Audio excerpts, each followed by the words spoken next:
Wih. Nah, Caca videoin ke lah. Oh iya.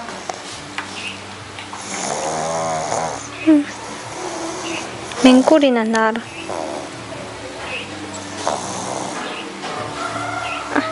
Cái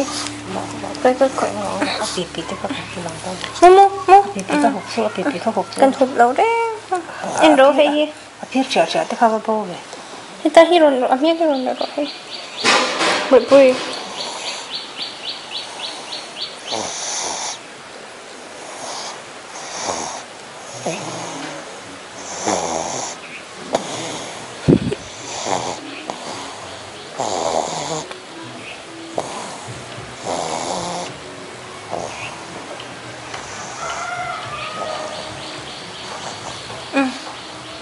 okay